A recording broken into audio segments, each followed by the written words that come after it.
Hello everyone, Daniel Hutchings here. Make of the thing is Dan Go Away, Freelance Gigolo, Happy Returns, and the forthcoming fifth quarter.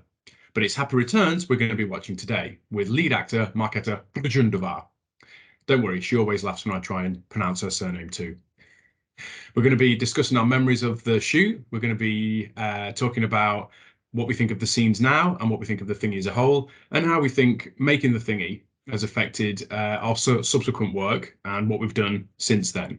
So we shot this in 2018, and a lot has happened over the past few years, and we'll be catching up a little bit. It'll be the first time we've actually watched it together at the same time, being able to discuss it as we watch it at the same time, in person, virtually, but in person, virtually, watching it at the same time together. And I'm very much looking forward to discussing the mechanics of her performance with her and how she felt during the scenes. And I'm looking forward to telling us some little facts and trivia about my thingy making and the process of how I put it together. So without further ado, here is Happy Returns with myself, Daniel Hutchings, and Markéta Brundova. Roll thingy.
The Global Board of Thingy Classification have rated this thingy S. This stands for suggestive. Although it should be suitable as general viewing for older teens, it does contain inexplicit imagery of suggestive subject matter that younger children may find meaningless and parents may find uncomfortable for a family environment. Thingy certificates are there to give you the chance to make an informed choice. Thanks for listening. We've never watched it together, which I think is really bizarre. There's Hollywood. Oh. So here I am talking with Markéta, the lead actor. Here she is. Hello, Markéta. Lovely to see you again. That's me. Hello, Daniel. Great to see you again too. We haven't seen each other for like, I don't know, 2 horrible weeks or something like this. Yeah. We've kept in regular touch since, haven't we? Yeah. I haven't reacted for them. Oh, Happy Returns. I love this. Like, look into the paper and back, and then here she comes. That's my hands. It's actually my hands. That's true. Yep.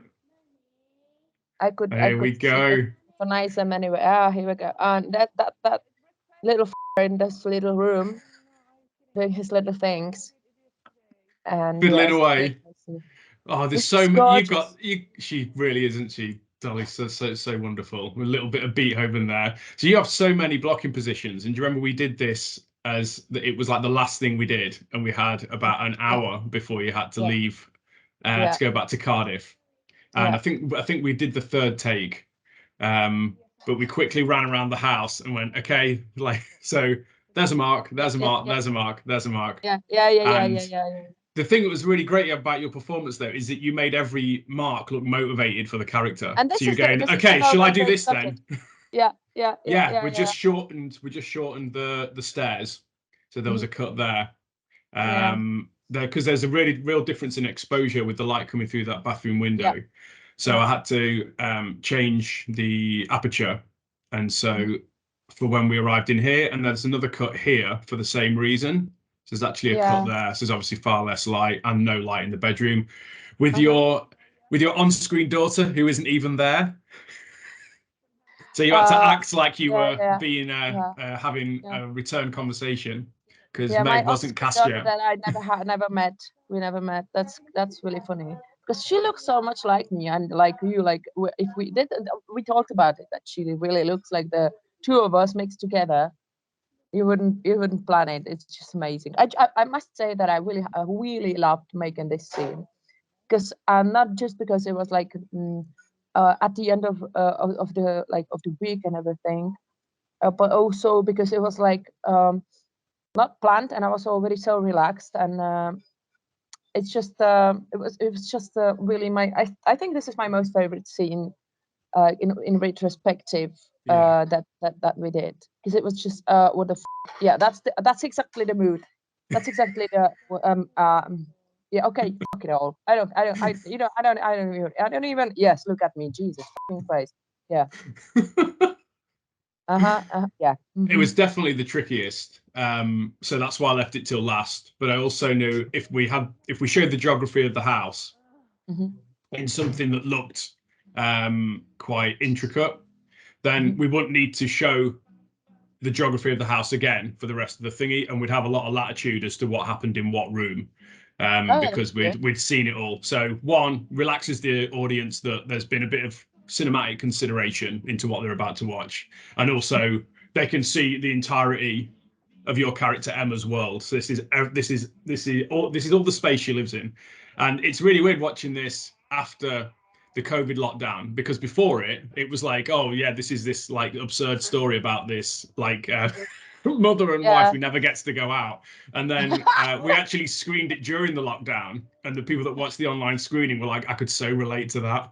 Whereas I think before lockdown, I don't know how many people would have outside of people who were in the similar situation. So lockdown really helped it have a bigger audience, I think. Yeah. So this was another one. This is the scene that we did in February on the screen testing, isn't it? Yeah, we used this dialogue for screen test because I thought it's got lots of weird words and stuff. Yeah. I loved it very much. This is another one that was shot piecemeal. So we did your shots for this at like I think it was about 1 a.m. on the second day, and we worked very hard on these opening scenes for Emma's diction and her delivery because we knew if we could find that kind of Middle European British accent.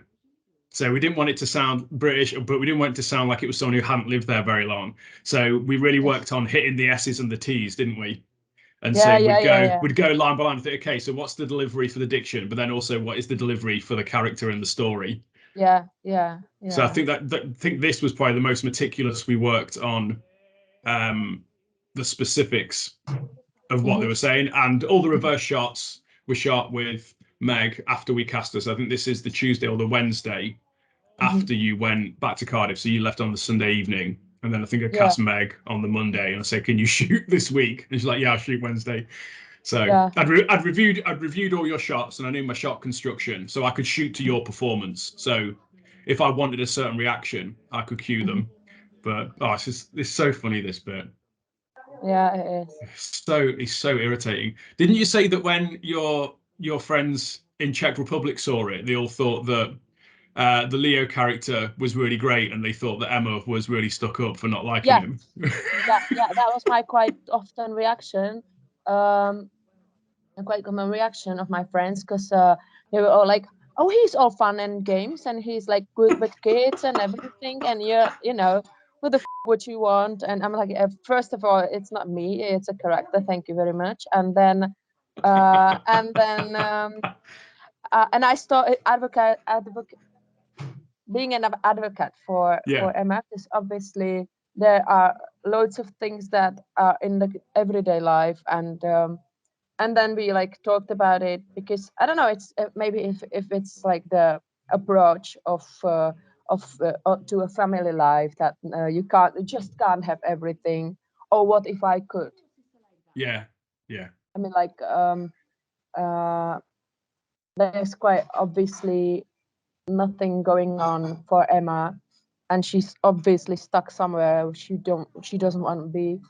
And I think like a more perceptive person can see it, and I think that in our country and surrounding countries, there's like not so progressive thinking about like how a family can be structured, and what can a woman do, and what I mean it's getting better, it's getting better, but it's still not like there's still not so many things to discuss about it. So yeah, I remember this. I thought that was really interesting. This is one of your favorite bits, isn't it, where she looks and doesn't understand all the symbols on the board? Yeah, and also I remember writing on the board, because it was another day than the shooting of these, and it was very like, because of the light, I needed to be somewhat like this, and I'm like, oh, always my handwriting looks better than this, I swear. It just was very not comfortable way of writing, so it looks like I'm like 5 years old, and I can't yeah, Jesus Christ, this is not my handwriting, I swear to God. I really can do it better. So yeah, I did. I write That's true. I think we did it on like the Thursday afternoon. Yeah. And we had the whiteboard. We leant it up against. I think we had it up against a chair in the middle of the room, and we had the little clip lights with the 1,000 lumen domestic bulbs with the paper globes round, so it was nice and soft. But yeah, you had really specific blocking, because they're really tight shots, and we wanted everything to be legible, so we didn't want to reveal the writing as the hand moved away. We wanted to see it as it was being written. Yeah, I forgot. It doesn't look like it's an uncomfortable position, but I do remember it was like a strange stretch to get it done. And it doesn't fit. I just want to say that Daisy is just Jesus, Dolly is just great in it. When I look at her in the shot, and she's so natural, she's so relaxed, and that's just it really helps to the family atmosphere. That if the kids are often in the movies, they are often like, acting, doing things, and they're like, hello, and stuff like this, like they're like, they act like how adults would act in that scene. They're not childish sort of instincts. Exactly, but she just exists.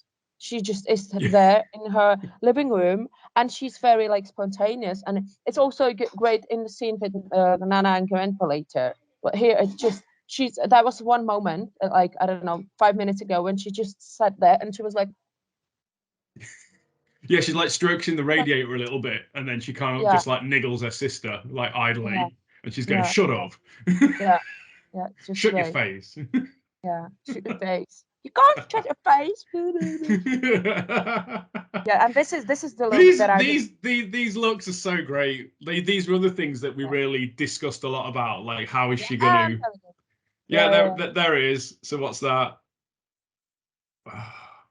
I would punch you in the face for this look. Yeah. Punch again.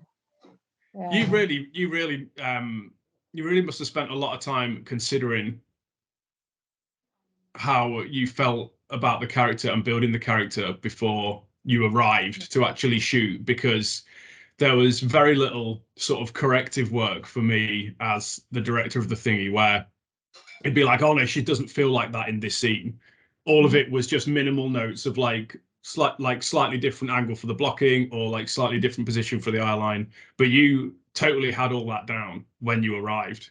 And so like right from that, I thought, oh yeah, we're going to be fine. So if there's going to be a problem, it's going to be my fault. It's not going to be because the performance isn't there. Well, what was your process for building all that up? It was well, it was new for me. First of all, it was new for me because it's not same. It's not same work for like for a theater role, and also I wanted to. I remember being completely blown away um by some similarities between me and Emma, and also there was these things that we actually needed to and wanted to adjust the character to the fact that I'm not British and that I can't speak properly like British. Yeah, So yeah. and that then it's not a little bit better, but then it was a little bit worse. So you could have heard that I'm not like from there. So there are so many aspects for me that will really great creative work, and I must say, as I said many times before, it's these like the pictures. I don't know what you call them. The pictures Oh, the of storyboards. the storyboards. Yes, it helped. It helped so massively that because we could talk for hours, and I would know that there are similarities in between Emma and some other film characters that helped me a lot.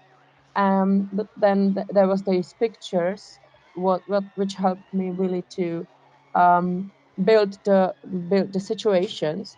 Oh, I hated this one. We laughed. Oh Jesus, we couldn't have done it because you always like went away over my shoulder and something. I was like, I thought we'd never That was finish.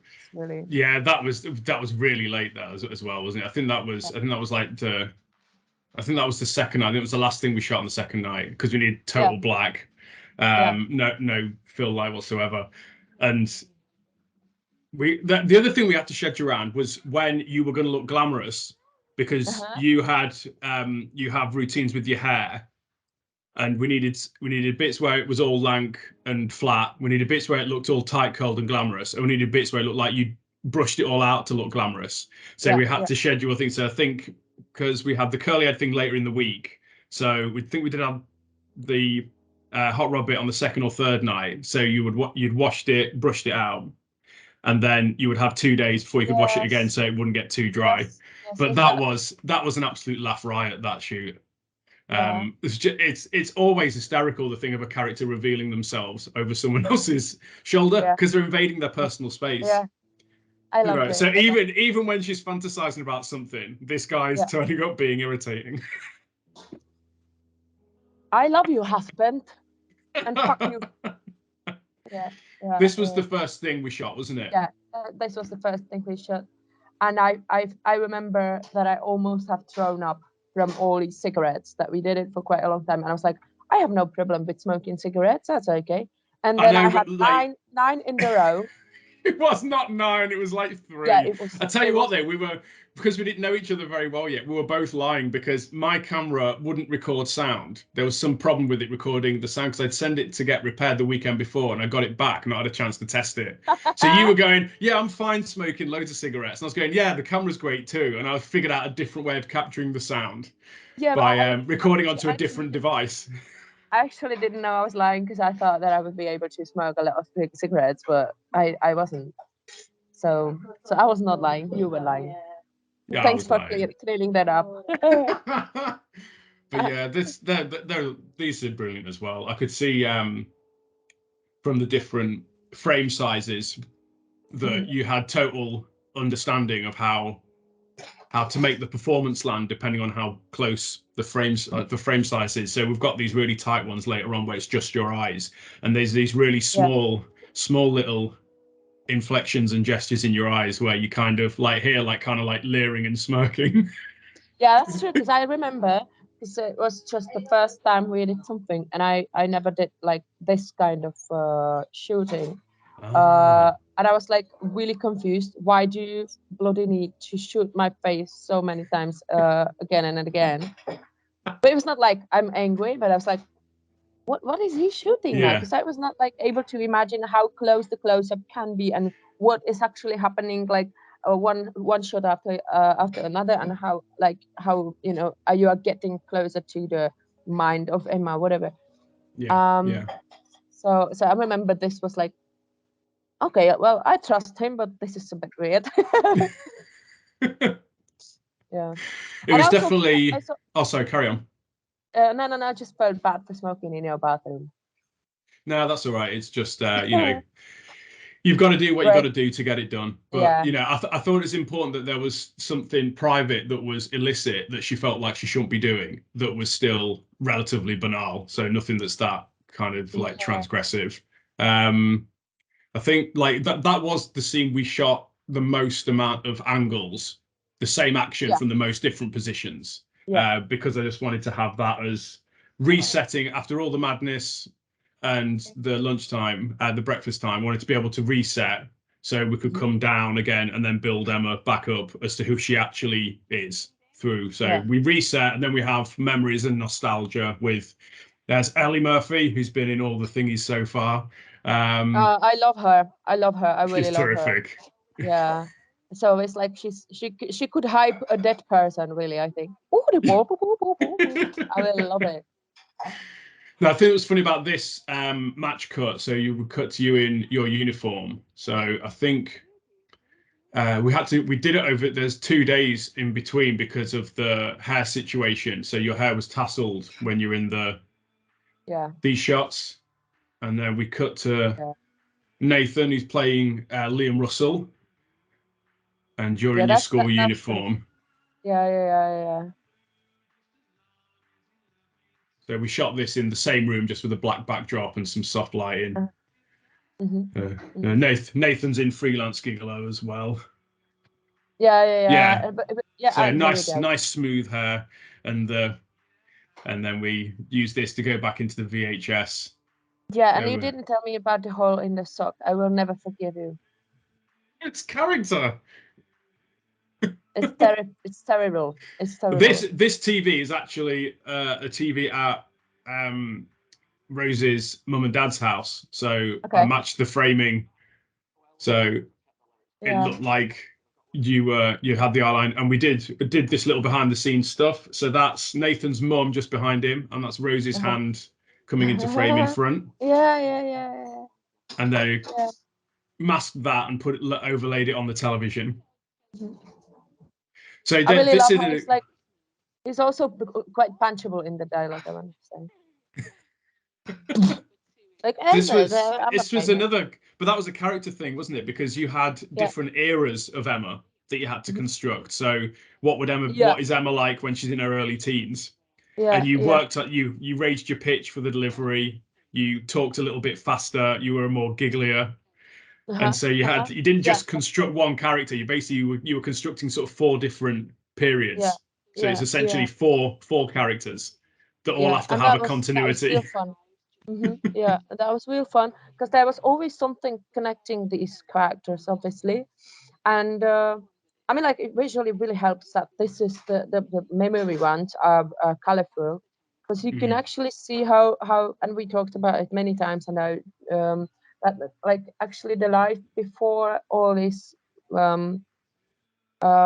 grayness of today, the life was like, oh, exciting and everything, and she needed to remember that she really wanted to do something else than to do everyday work with kids and I don't know what, and then we could see even strongly that that she desires for like something, and it doesn't have to be something big or I don't know, mm, uh, expensive or whatever, but she's actually got a very like colorful inside life, Yeah. and she gave it away because of no one could ever do this to themselves, I think. Yeah. And yeah, that was So real fun to what you said, that the building of 4 characters. For me, that was like kind of we talked a lot. I think we talked a lot about like getting back to the childhood. What did I feel like? What they were, because where else could we take these informations from than from our own childhood or growing up? And that was real. Like, I mean, like the way how we talked through every little aspect was very essential for the outcome for the characters. Yeah, it didn't seem, I mean, in retrospect, it doesn't seem like we discussed that much, but I think what we did discuss Mhm. was already like there was a lot of crossover with what we were both trying to do from the different positions. So you as an actor and me as the making, that like it was almost like we were just confirming with each other that we were thinking the same thing. There wasn't much figuring out. There was like you were like, oh, I think she's like this. And I was going like, yeah, that's exactly what she's like. Let's go. Yeah, I would totally forget about this aspect about togetherness. Yeah, you're right.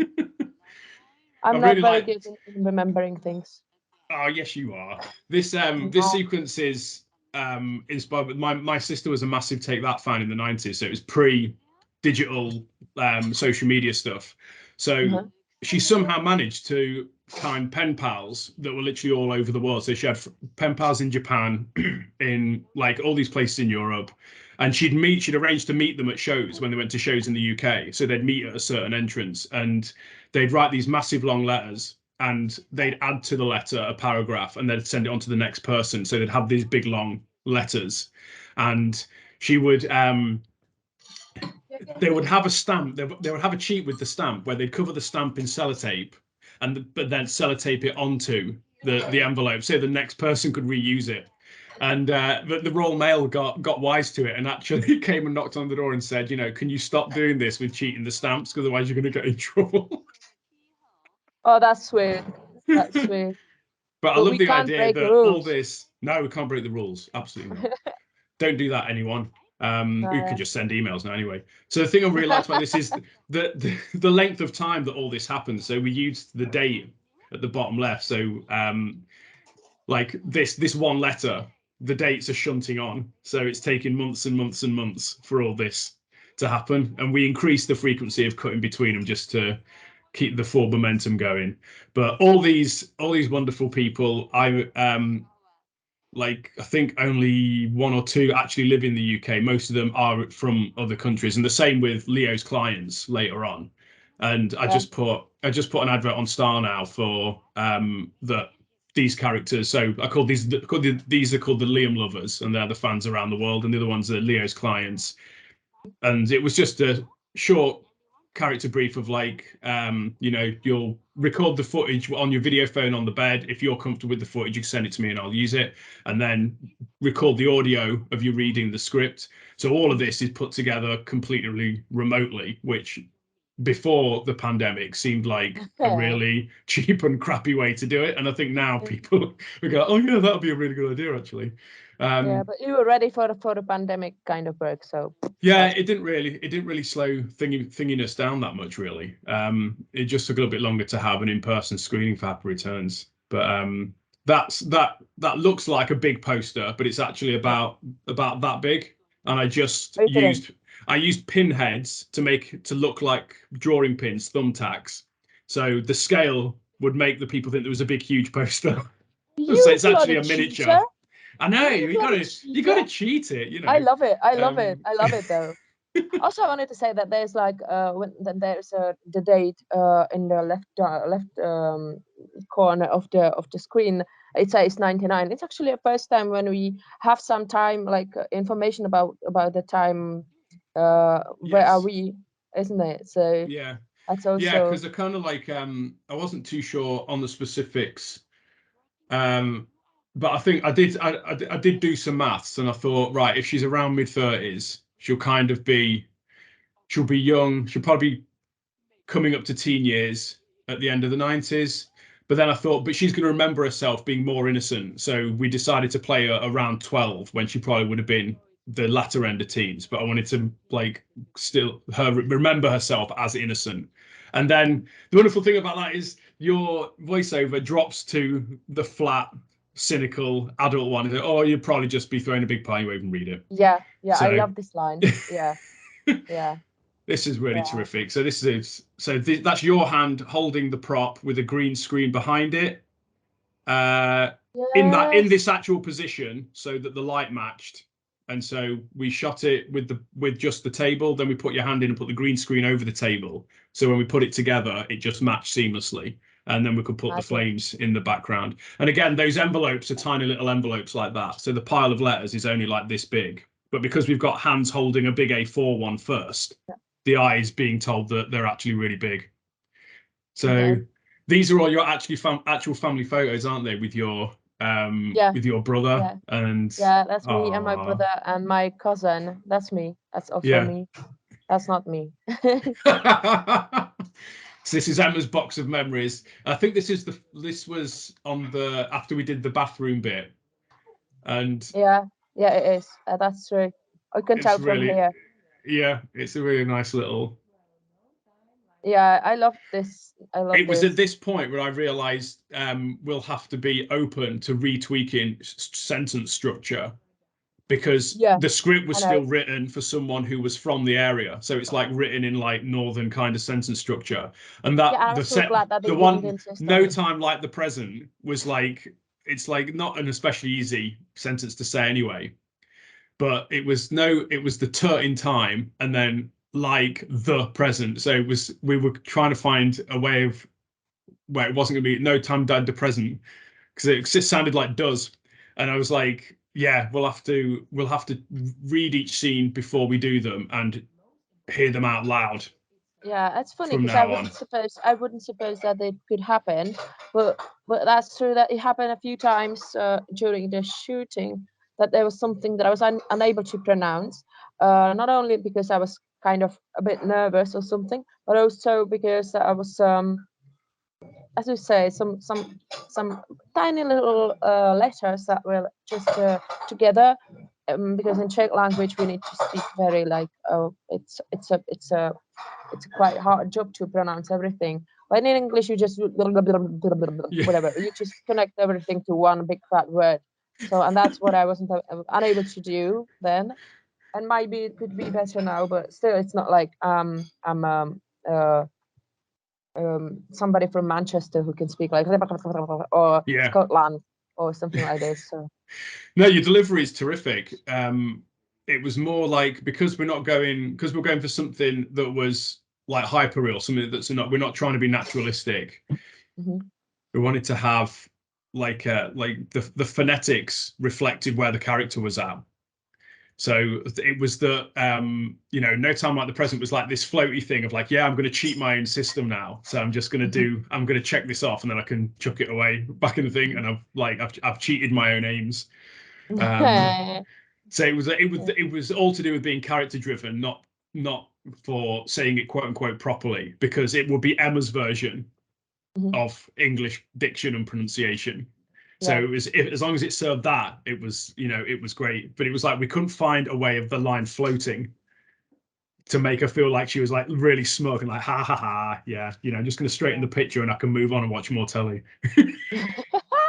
yeah. So you didn't meet Ryan either, did you? Here, this is Ryan. No. You didn't meet him. So we shot your side, and then I think the end of the week after you left. So it was probably about a week later after we did your ones. Yeah, probably something like this. And also I was like, because there's again the magic of a film shot, that it's like very tiny piece of fabric behind me, and everything. And it's like yeah, I couldn't imagine that. I wasn't sure what's it like. I think I wasn't sure when we were doing it about the context of the scene or something.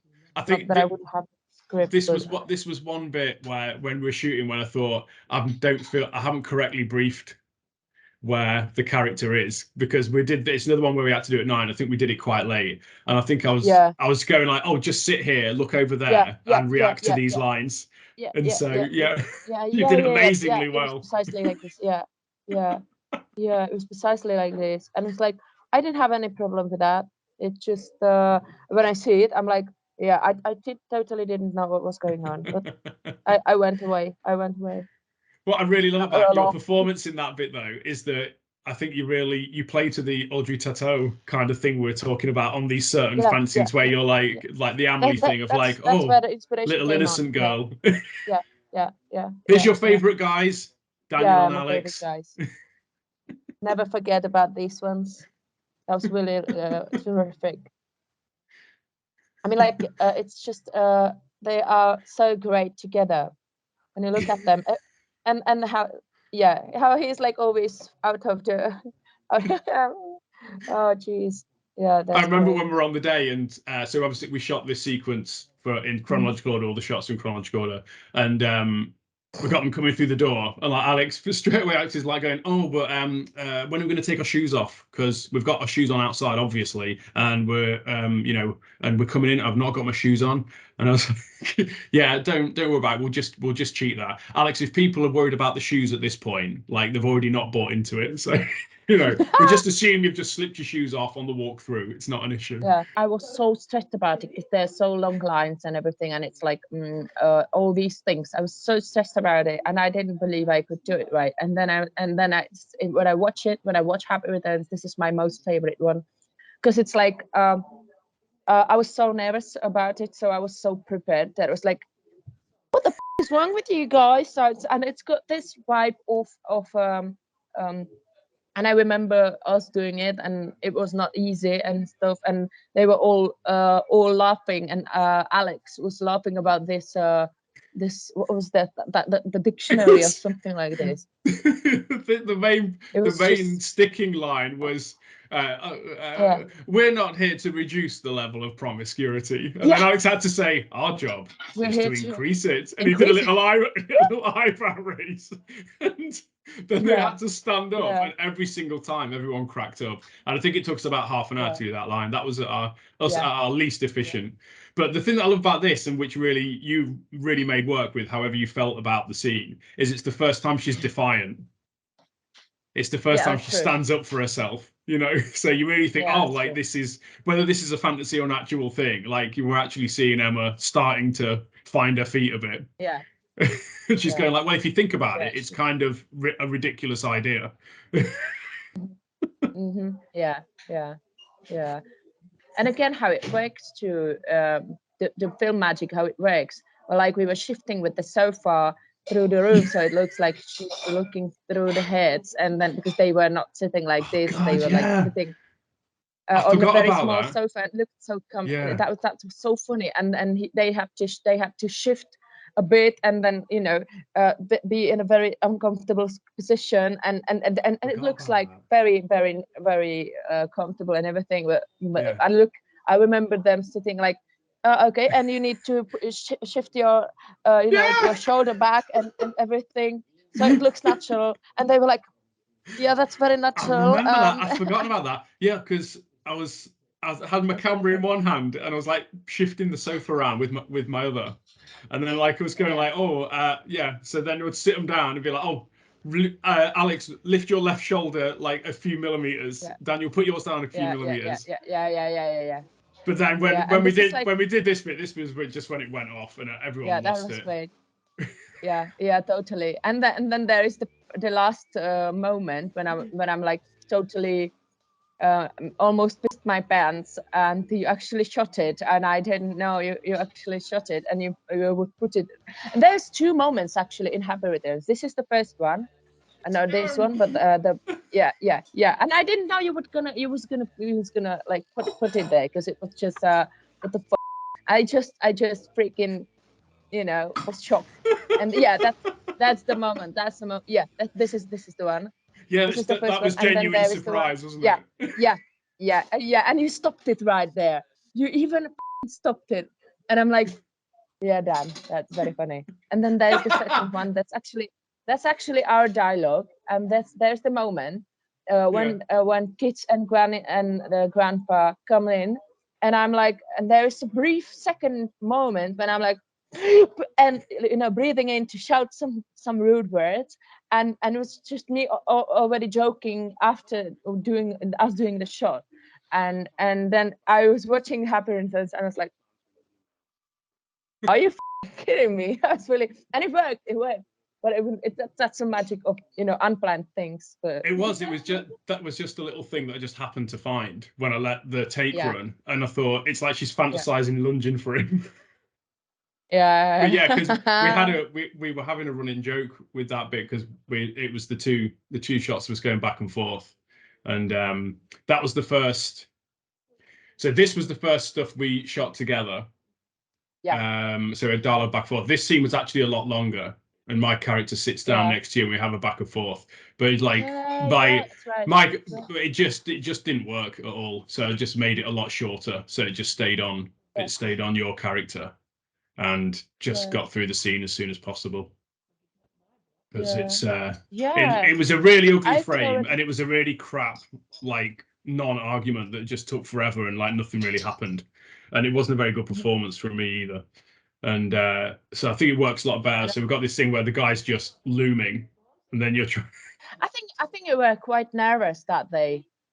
I remember you being really, really nervous because it was just we didn't know each other very much, and we weren't planning to act as Mike or Leo. I'm still stick with Mike. I don't know why, because it's just in the beginning, but I stayed with Mike.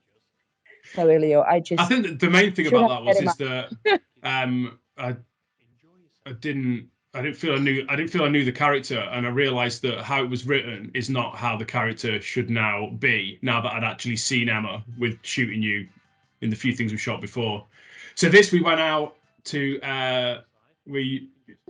this was later on in the week. So this is when your hair was washed but unbrushed, and this is just in the back garden, which is where we would take all our breaks in between filming. And the glamorous shots, we went into Bury after all the shops had shut, but before the nightlife started, so we could just steal a few shots of you looking in shop windows. And again, we cut Meg into this sequence. Really yes, it was really, really empty. So, so we cut Meg into it. So again, we're shooting it. I was like, oh, just look over there, and I'll do a shot of the other character coming in. And then Meg had to do the same thing of like pretending that you were there and partying down. Yeah, that's not so funny. That's it. It's just unbelievable that we never were in a room together. Never bloody met. That's bloody amazing. How it works. I think it's even more impressive with the dinner time scene coming up, because of everyone's performances are so great. So yeah, we've got these this day comparison bit I knew would work really well because it's so visually interesting, and the fundamental thing of like, you know, two people that are working together doing all like having to do practical things all day long, and the, you know, trying to compete as to who has sacrificed the most to do this practical stuff. You were such a trooper on this. This was really early. I think this might have been in the afternoon on the first day. And because these are match cuts and really specific for where you are in the frame, they took quite a few, well, I'll say a long time, a few minutes to go and put you in the right position and get in the right place. But luckily, everyone in Bury just sort of like rolled their eyes and walked past us. I loved shooting that bit because I thought, we'll line these up and it'll just look like there's so much consideration into it, and it says so much about the character that they feel the same, they look the same, they're not glamorous, and they're just arbitrarily going through these things every day. And then she's like, yeah, well, you get to be really cool and brilliant. No. If we speak about cool, you are very cool in this bit. I really love it. It's just This is one of the few bits. So we didn't shoot this while you were up because we just did everything with you in. So I shot these with Thomas Brook, who worked on as a student I met who worked on a documentary with me, and he came around Manchester with me and shot the bits of me being around town. So again, these are the different Leo clients from around the world. So Savannah, she's on Australia. So we just did everything through video calls. And I'd say, okay, we're going to do a good meeting first. So you're going to say your song's great. And then we'll do a bad meeting where you'll go, what's this rubbish? You know? It was. And it's like, if you think that's what being a freelance musician's like, you're dead wrong. This is what it's like.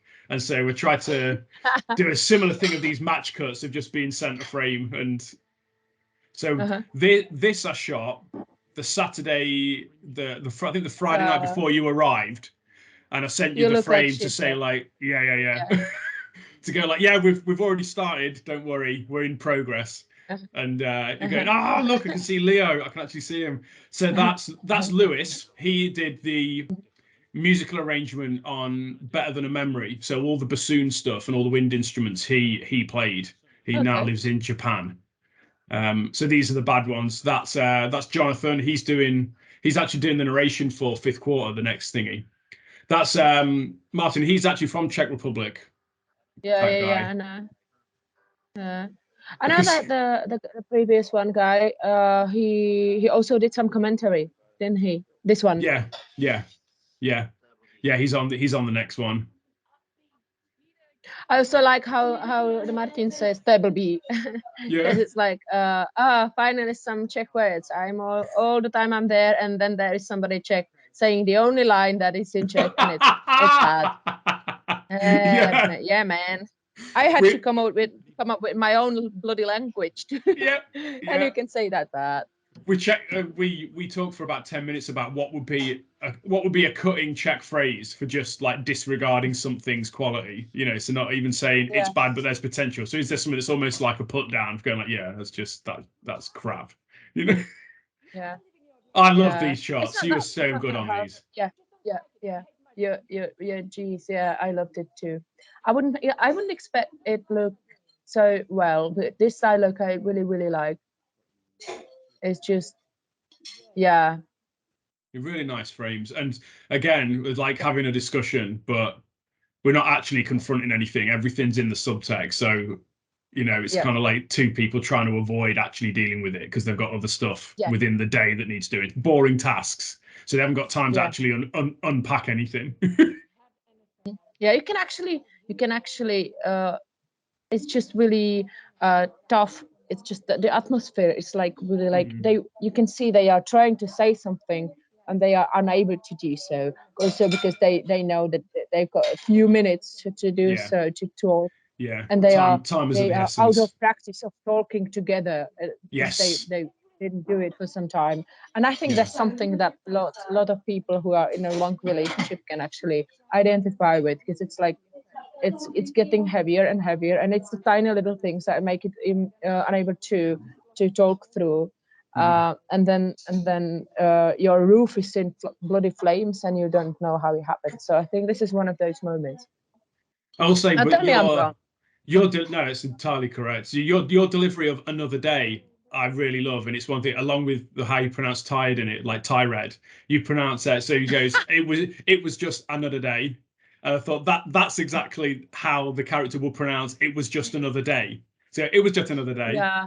So I know what you mean. That's the sentence structure that the character would have. So it's not like an alien set. So that's like something that is implicit to the character. And I love how, so we have this scene together, but we're not in the frame together because I wanted to save seeing us together for the first time in Leo's studio later on. So we've got this non-confrontation. I would slap myself. Yeah, that's the one. Pizza in a like bar. From a horror movie. It's like from a horror movie. It's like, you know, like something that's supposed to happen, but no, it didn't. And it cuts to this expression here of just going like, oh my God. And the things I wanted to do with this is mirror the structure of what you talk about with the breakfast thing. So you're calling back on whether everything that you spent loads of time planning actually came off. And it did. And they're like, yeah, it was fine. Like, why would it not be fine? You know, well, it was fine because I put all that consideration into it happening properly. So that's why it was fine, actually, you know. And everyone's like, yeah, it was okay. Yeah, it's no problem, you know. Yeah. Oh, I remember like everything was, you know, the pizza was all over the place and it smelled great. And I was unable to bloody eat it because I'm vegan and gluten-free. So it's like, okay, I'm eating by my nose. I don't like pizza, but it smelled very nice. That's such a good phrase. I'm eating by my nose. Sorry? I am eating by my nose. With my nose. Bloody nose. I know, they're supposed to be with, isn't it? Yeah, you eat with mouth, so you eat with yeah. There's still those little things. This back and forth here, this back and forth between you and Meg, that's the bit where when I was cutting this scene and I found those two little gestures and I thought, yeah, this is going to work great. But again, there's this thing where like Emma now has the daughter-in-law sort of persona that she's putting on. for this meal, and so it's like another non-Emma that we're seeing. So but now we've got an idea of who she is from looking at all the Liam Lovers stuff and having a fantasy with Ryan's character and the Department of Promiscuity. So she's obviously feeling some kind of like guilt or something about having these instincts. And then she's like, "Oh, hi, Leo, can I have a kiss?" And he's like, "Don't have time." So we understand her now. So when we come to the same thing again, we can see that she's not just being in a bad mood on that day. She's in a crisis and she's pretending she's not for the sake of everyone else. Totally. And then the romantic song comes on and she's reminded of everything he isn't. I think that's the last bit, isn't it? It's just I mean, like you can see in this scene the chaos that's all the time in the nobody listens to her, nobody actually sees her, and there's still so many things going on, and then the breakdown is really around the corner, isn't it? Yeah. And look at her, like in the t-shirt, like not even feeling herself, the hair and everything. Then there's the funny thing that when I came back to make the final titles and everything, I was like 20 kilograms lighter, and it worked really well because it was after the time Emma traveled with Leo, and it retrospectively made it stronger for me to realize that she didn't feel herself in these times. She was like, covered by stress and and that was a really funny thing that happened between the May and September when I came back to shoot these, because it really helped me even more to understand what was she going through. Oh yes, now I would punch you again. Yeah. It's like Dolly said, all the family is so good in this. The casting was so great, and we've got Eliza and Sean. So Sean's in all the thingies as well. But I wanted to have something where characters that represented where Emma doesn't want their relationship to end up. So Nana only talks about Sean's character. She doesn't talk about what she does. She talks about him adjusting to retirement. And she's there and she's going, okay, I can see my future here. I can see where it's leading. Yeah. And then he goes, and nobody wants and like Leo's like in conflict about he doesn't lack of artistic integrity is having to do his puppy puree thing. So he's being sort of passive aggressively confronting everyone with how like his career as a pop star didn't land and didn't take off properly. So he's going like this is where, and Sean's like just looks totally annoyed with me doing it. It's great. Yeah, he does. Yeah, that's very hot. Yeah. Yeah, awesome. I really like this. I really like this close-up. It's really it's just that this dialogue between my close-up and your close-up is just it works really well. Yeah, because you look like a bloody idiot. I love it how it's such a flat image, so we don't see any life in your eyes whatsoever. It's there's nothing giving you and there's no dramatic light on your face. It looks completely flat. And then we do this big jump cut to the full 60:9 ratio. So we've been moving between all the ratios. So it was trying to give a sense of different time periods, but also different ways that the frame ratio would affect the character. So the day-to-day stuff is sort of to look like anamorphic cinema, to draw attention to how uncinematic the events of the life are. And I wanted this to look like sort of camcorder stuff, so it's all very innocent and just shot point and shoot stuff. So yeah, we went out on the day and it was just me and you with the really little camcorder, and we shot each other's things, looking into camera, addressing each other. And this is your own language, isn't it? This is your made-up language. Yeah. That's really fun to do it.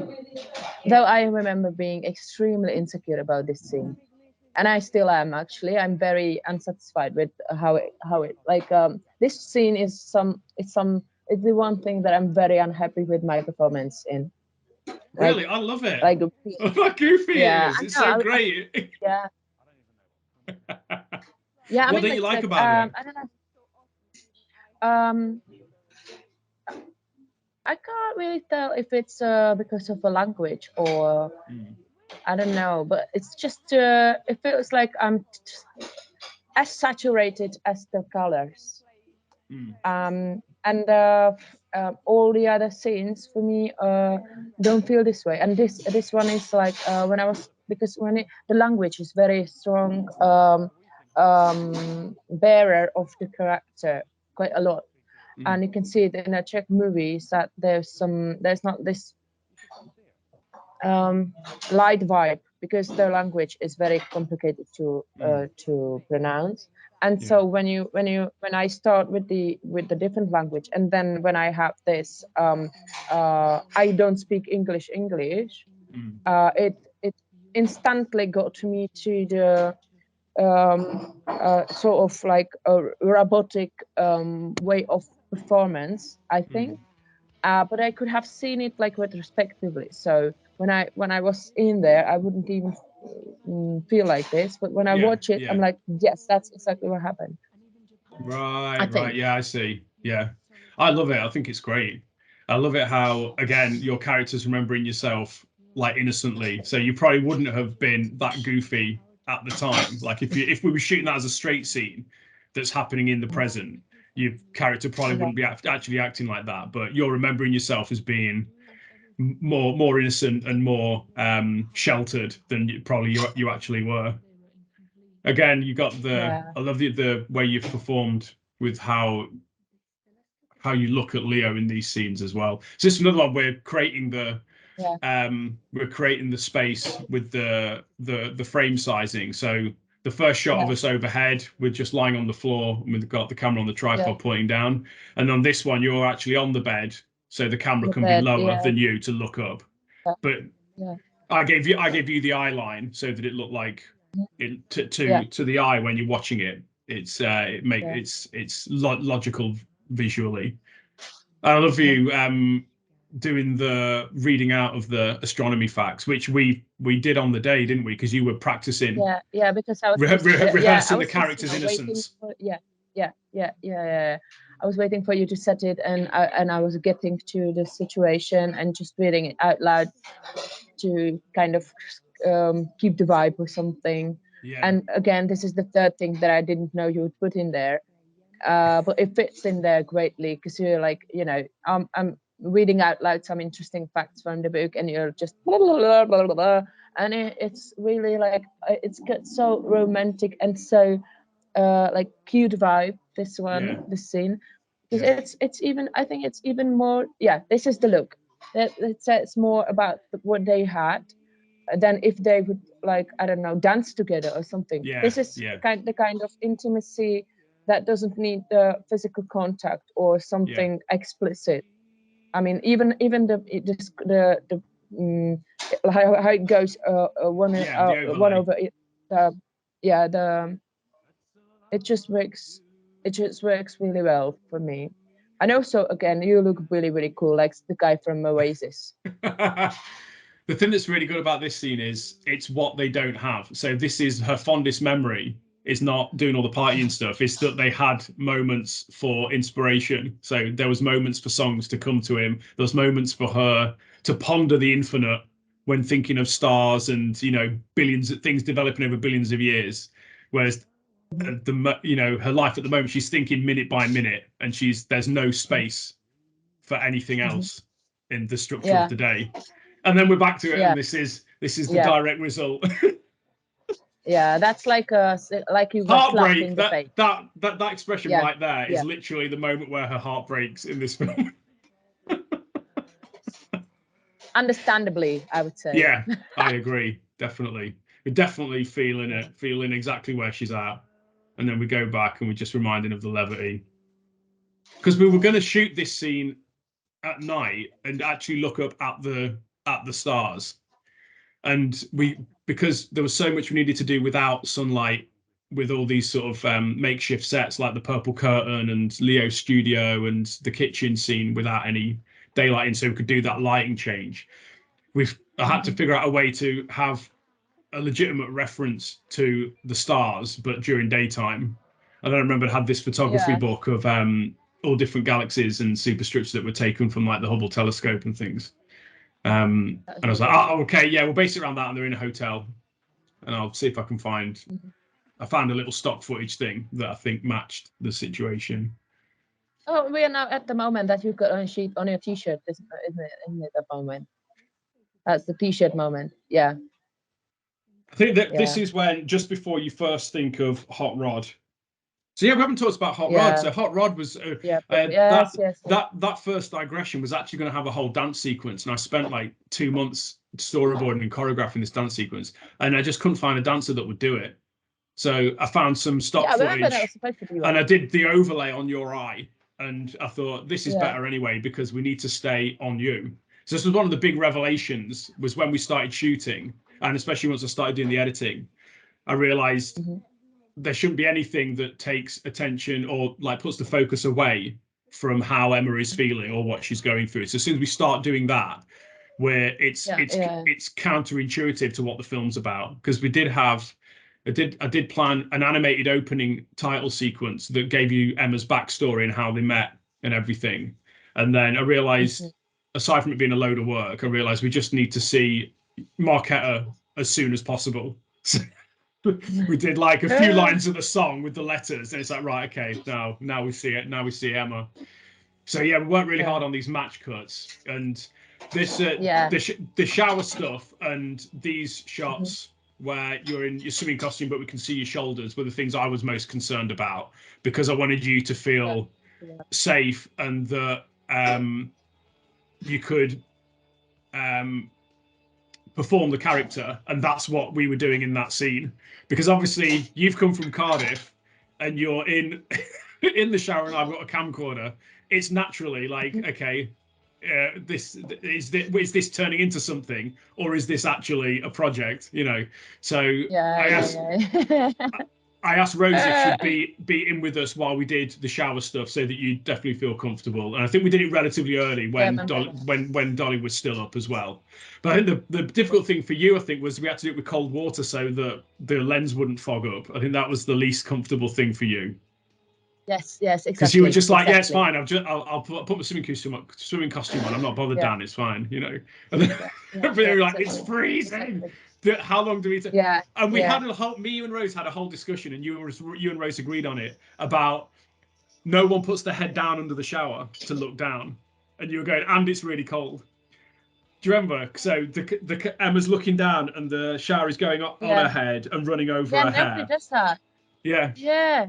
I do that all the time. Geez. But I thought, like you did it anyway. Cause like my rationale was because you're defeated. I want you to look straggled and beaten and like despairing. And you're like, oh, okay, right. So she's not just getting ready. She's still in conflict. And then you're like, yeah, I get it then. But yeah, I think we did that. I left that till as late as possible. I think we might have done that on Thursday night. Yeah, we did it. I think we did it on Thursday, and then we went out to Bury afterwards with your hair curly. So we did the shower thing, and then you got ready, and we went out and Bury just before it got dark. This is when I cut this bit between the mirrors. This was when I really found what the thing you wanted to be. Like, it was telling me how to cut it, because I created two different characters from the different expressions you were going through. So the character that is sat in front of the mirror is still worried and anxious, but your reflections are kind of smiling and egging you on a bit. But when we're cutting between them, we don't cut with continuity to reflect that happening. So I was like, that's magical. That's completely terrific. Yeah. And this shoot was so difficult, because we just done it after the dinner thing, and Sean and Eliza Nana needed to go, and I think we had 45 minutes to do all this coverage. Yeah, that's correct. Yeah. So I think that there are those some of these shots we did without Nana already, and Daisy was gone. We did your shots on your own afterwards, but because you had all your eye line and the blocking down, I just framed out any of the other characters.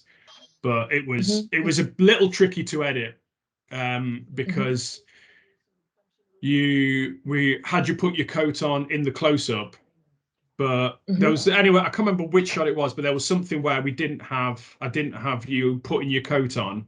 I had you only putting your coat on in one shot, but in the close up, you corrected your hair around the same time, so I could make it look like you were putting the coat on like that when actually you're not, but it was just matching the blocking. So that was the only tricky thing to edit on this. Everything else there wasn't any salvage jobs or problems. The closest thing to that was the scene that was too long that I cut down, but all this is completely terrific. So the Nana being, the like, being the conscience, going, are you sure you do? If you are just going out with your friends, why do you look like this? Yeah. And of course, this is when Grandpa sat down and distracted. So this is when, like, Nana's actual this is when Nana comes out of her shell a little bit. So we're getting this thing of people being in performative roles within the family structure. I mean, it's quite funny that these people who actually dare to come out of the shell almost always do it too much, as she did right there. It's like, why the fuck would you care about me wearing tights or whatever? It's just don't put your nose in this situation, which is obviously problematic, but you're not helping when you say when you talk about sex in front of my, I don't know, 4-year-old 6-year-old daughter. Just bloody hell. I mean, like, they don't have Dolly was so good at, like, pushing you as well with her, like what happened before I was born? What happened before I was born? What happened before I was born? Yeah, but I mean, like, the mother is saying. I mean, like, even I was like able to not to filter the because I'm used to it. But the words that come from Nana, it just it's just a bloody knife in the face. Yeah, and I think and that also you've had that transformative scene of the makeover scene of you getting ready, and now you're glamorous, and you go, okay, so I am gonna go, and you've committed to it, and then the Nana's going, where are you going? So you don't have like a different persona to parry her, so you're kind of going like, I'm going out. Got a problem with that? yeah. And this is funny. Looks so great on these shots. And so this, like, I had an idea when I was watching back. I was thinking the film could just end here and it'd be like a standard indie film, but then I thought it wouldn't be a thingy, so I wanted to give the audience the idea that it was over, and then my character comes back in and we go into full thingy mode. But it's so great because I think we talked before this about what your character should be feeling. And I said, just consider everything that's happened throughout the day. So you're reevaluating the entire thing, and it works so well. And then, is it end titles? No, we have the little knock. Yeah. What the f is wrong with you? Yeah. So it's knocking with his ring finger on the window. Going back into it. So that's actually the window on the back of the house. And I had to put a black sheet up so there was no reflection, so it could actually see me. Yeah. And okay. So this we shot in 2 bits as well, because obviously there's a load of setup time and getting the performance of Leo doing the song. So we shot all your shots the same night we did the for the hair schedule and also the lighting. Yeah. We did the hot rod flashback bit. Yeah. That's the same night. And also it was funny because I didn't know how absurd the dance would be, and I didn't know how because I don't think the song was ready by then, was it? Or did you play? I think it was more like I didn't, because I hadn't got the performance to the point where I didn't want to feed your performance with my performance, if that made sense. So I wanted to feed you for your performance exclusively. But I knew that because you'd be doing the shower sequences later in the week, I wanted to definitely do a stupid, fun, goofy strip to feed your performance. So one, it's like we're just getting a realistic, fun reaction to Leo putting himself out there, but also so that you knew I'm expecting you to do the shower bit where we see your shoulders. So I'm prepared to do that as well for you as a performer. So we're on an even setting. But yeah, I think I did 2 attempts to shoot the Better Than a Memory stuff. I'd have shot it all one way and it just looked terrible. So I redid it all. So that's a black sheet behind me and they're fairy lights behind the black sheet. So we're tying in with that Cosmos thing with the book in the hotel. I always wanted to ask how you did. Yeah, that's great. I always wanted to ask how you did it, and I always forget. So the rest of the lighting, there's a little soft light with the paper lampshade around, which you can get in like Wilco's. Just in front of me, there's a little clip light that's on in Northern House, we've got the drying rails, so they come down on a pulley. So I use that as a makeshift lighting rig. So that's just above me on the hairline, giving me a bit of backlight, and then there's the space in the background. But I want it to be that once we cropped in, it would not look like an actual studio. It would look like it would tie back to that missing, considering the infinite and having time for inspiration. Because that's such a great performance that the lyrics are landing for you. And so that's why the scene for me works as like an emotive resolution and carrying on past the fake ending, because we want to see the characters reconnect rather than just getting physical. There's they've found space and time. Yeah. I really like this. Lewis's playing on this was so brilliant. He came over one afternoon. He bought like all his wind instruments under his arm on public transport, and he laid down about 4 or 5 different instruments. He did clarinet here, 2 different clarinet melodies, and oboe melodies, and I think he did a couple of other things.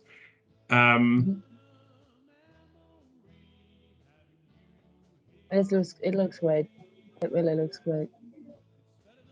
I mean, always think about. I felt really, really very safe.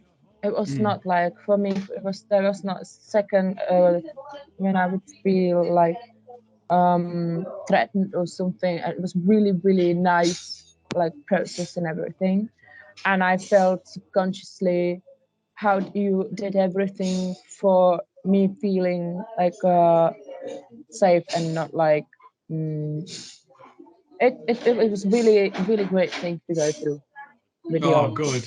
Yeah, I was very confident. I didn't want you to feel pressurized because I wanted you to have the best chance for your best I wanted you to be really proud of your performance and really felt that you really delivered what you had in mind. So I felt my job was to create that environment as much as possible and give you as much technical information as to how the camera was relating to your performance. So here he is, Super Burke. Jesus.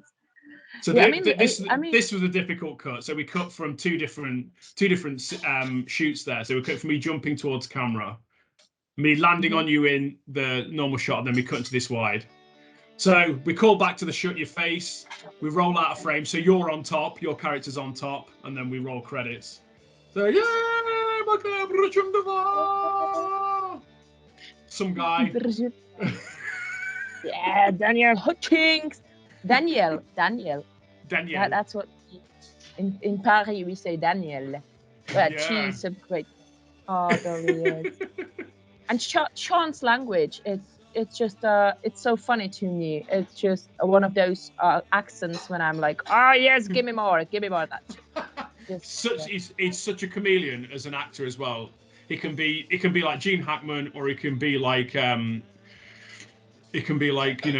guy that lives on the street at the end of the road, or it can be like a really kind character, or it can be really aggressive. It's absolutely terrific. I was like always forget just how many people are in it, because I always think of us working in the house as the shoot, and then I remember that we did these little piecemeal things once you'd left, and it's like there's like loads of really great people that gave their time. And now Thinginess is a part of their day and a part of their memories and hopefully a part of their life. So Nathan. And we have the little epilogue. So we came up with this after we shot, because I thought I can't. The whole story can't just be her consummating the physical relationship with a husband. That can't be everything that it leads to. So that has to be the point of inspiration for her following that through.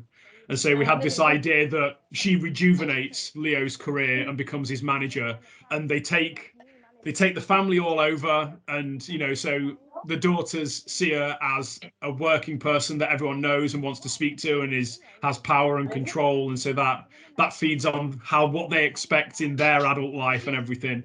And so we put this fake social media stuff together, and then when you came back at the end of the summer for to stay overnight, because you had before you, I think it was before you went all the way back to Czech Republic, didn't you? That's my friends from Brno. Yeah. That was really funny.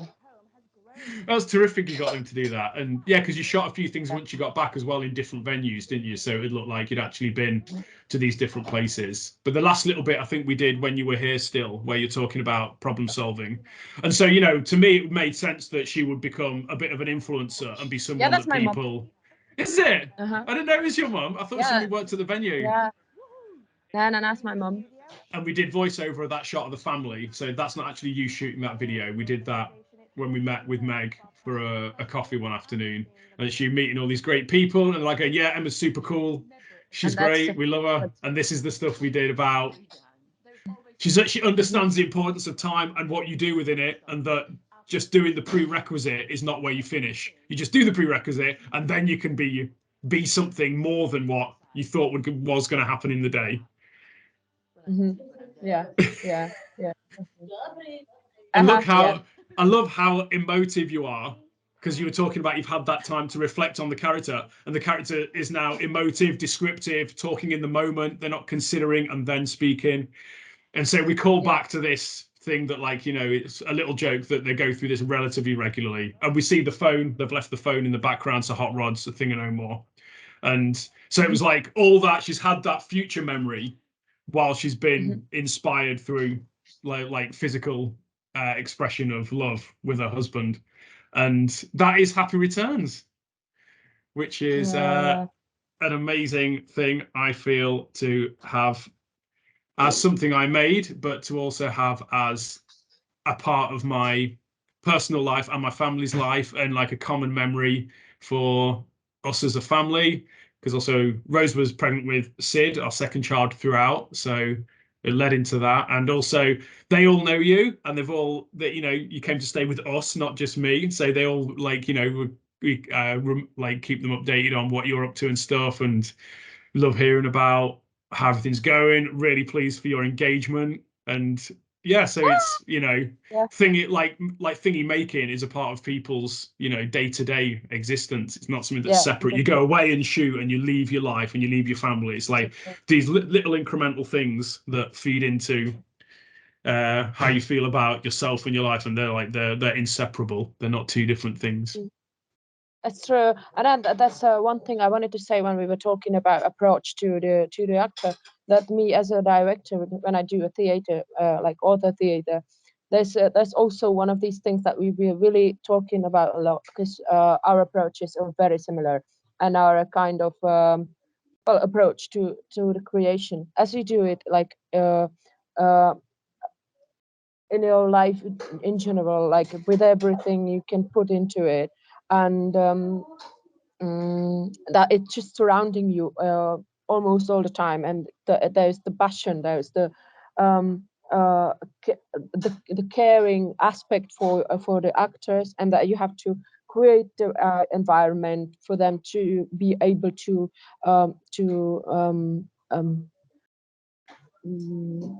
be like careless and be more in character. That's all these things that we've got in common as directors, even though you're a film director or thingy director, and I do theater in Czech language, in Czech language in Czech Republic.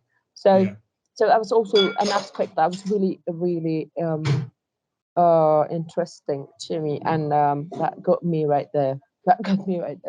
Yeah, got me too. It's amazing watching it with you, because I've not watched it since we did the virtual No, we did the virtual screen during the pandemic, and then we did an in-person screening afterwards. So the in-person screening is last time I watched it. So I watched it with an actual physical audience in Manchester. But that's the first time we've watched it together, and it's really interesting hearing what your perspectives and memory are on the work. And it's amazing that we're like several years on, and we've like we've stayed friends and we've stayed in touch, and we have this work that's the product of that inception of that friendship. So that's how we became friends. It's like we were friends first, and then this thing happened. Neither of us knew each other very well, and we just went, yeah, let's do it. Yeah, it is. It's crazy, isn't it? I love it. And also, I also found out some new things that because when we watched it for the first time together, and now you were talking about some technical aspects of the making. I was like, oh, really? That's actually really interesting. So that's those questions that came first. There's those questions that came second, and then there's those questions that I forgot to ask. So here we are, and it was really like, oh yes, some new information about what actually happened in that room. Oh, well, thank you very much for your time today. We'll sign off the Happy Returns Thingymaker and actor commentary with Markéta Brundova. And so bye-bye, everyone. Bye. Fab, that can be the end.